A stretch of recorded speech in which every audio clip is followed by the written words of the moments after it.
ഒരിക്കൽ ധൃതരാഷ്ട്രർ ഭഗവാൻ കൃഷ്ണനോട് ചോദിച്ചു, അല്ലയോ കൃഷ്ണ, നീ എന്താണ് അർജുനനെ മാത്രം നന്മ ഉപദേശിക്കുന്നത്? എന്തുകൊണ്ടാണ് ദുര്യോധനെ ഒഴിവാക്കുന്നത്?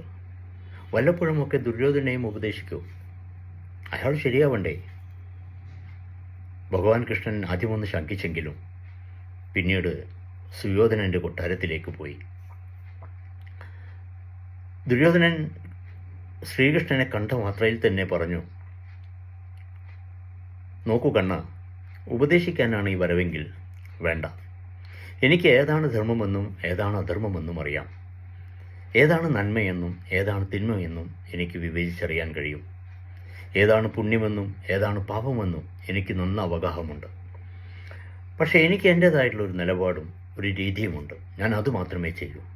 നിന്റെ ഉപദേശമൊന്നും കേട്ട് ഞാനൊന്നും ചെയ്യില്ല. എനിക്ക് എൻ്റെ രീതിയിൽ മാത്രമേ ചെയ്യാൻ കഴിയൂ. ഞാൻ അതേ ചെയ്യൂ. നീ പോയി അർജുനനെ ഉപദേശിക്കൂ. അവന് നന്മതിന്മകളെക്കുറിച്ചോ ധർമാധർമ്മങ്ങളെക്കുറിച്ചോ സ്വന്തമായ ഒരു അഭിപ്രായമില്ല. നീ പറയുന്ന ഉപദേശങ്ങൾ, നീ പറയുന്ന കാര്യങ്ങളൊക്കെ തന്നെ അവൻ വിശ്വസിച്ചുകൊള്ളും. അതുകൊണ്ട് അവനെ പോയി ഉപദേശിക്കുന്നതാണ് നല്ലത്.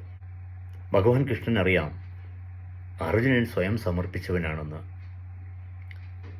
അർജുനൻ്റെ ആത്മാവും ഹൃദയവും ഒക്കെ തന്നെ വളരെ പരിശുദ്ധമാണെന്നും അദ്ദേഹത്തിനറിയാം. നന്മതിന്മകളെക്കുറിച്ചും ധർമാധർമ്മങ്ങളെക്കുറിച്ചും വിവേചിച്ചറിഞ്ഞുകൊണ്ട് ഒരു നല്ല ജീവിത ബന്ധാവ് തിരഞ്ഞെടുത്തവനാണ് അർജുനൻ. അതുകൊണ്ടാണ് അർജുനനെ ഗീതോപദേശം നടത്തിയത്. ശുദ്ധമായ മനസ്സും ആത്മാവുമുള്ളവർക്ക് മാത്രമേ ഗീതോപദേശം സ്വീകരിക്കാൻ കഴിയൂ. പ്രിയപ്പെട്ടവരെ, ഒരു വിധത്തിൽ പറഞ്ഞാൽ നമ്മളൊക്കെ ഏതാണ്ട് ദുര്യോധനനെ പോലെയല്ലേ? നിയമങ്ങളെക്കുറിച്ച്, രാജ്യത്തിൻ്റെ നിയമങ്ങളെക്കുറിച്ചൊക്കെ നമുക്ക് നല്ല ബോധ്യമുണ്ട്. പക്ഷെ നമ്മൾ അനുസരിക്കുകയില്ല. കൈക്കൂലി വാങ്ങുന്നതും കൊടുക്കുന്നതും തെറ്റാണെന്ന് നമുക്കറിയാം. എന്നാലും കാര്യസാധ്യത്തിന് വേണ്ടി നാം കൈക്കൂലി കൊടുക്കുകയും തരം കിട്ടിയാൽ കൈക്കൂലി വാങ്ങുകയും ചെയ്യും. ട്രാഫിക് നിയമങ്ങളെക്കുറിച്ചും റോഡ് സുരക്ഷയെക്കുറിച്ചുമൊക്കെ നമുക്കറിയാം. ചാൻസ് കിട്ടിയാൽ നമ്മളതൊക്കെ ലംഘിക്കും. സ്ത്രീധനവും ആർഭാട വിവാഹങ്ങളുമൊക്കെ നിയമവിരുദ്ധമാണെന്ന് നമുക്കറിയാം. എന്നാലും നമ്മുടെ സ്വന്തം കാര്യം വരുന്ന സമയത്ത് നമുക്ക് ദുര്യോധന മനസ്സാണ് ഉണ്ടാവുക. അതുകൊണ്ട് ദുര്യോധന മനസ്സ് നമ്മിൽ നിന്ന് മാറ്റി നിർത്തി അർജുനനാവാൻ ശ്രമിക്കുക.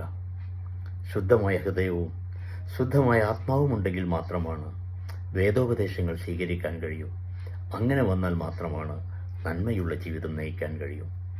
അങ്ങനെ ജീവിതം നയിക്കുമ്പോൾ നാം നന്നാവും, അതുപോലെ നമ്മുടെ സമൂഹവും നന്നാവും.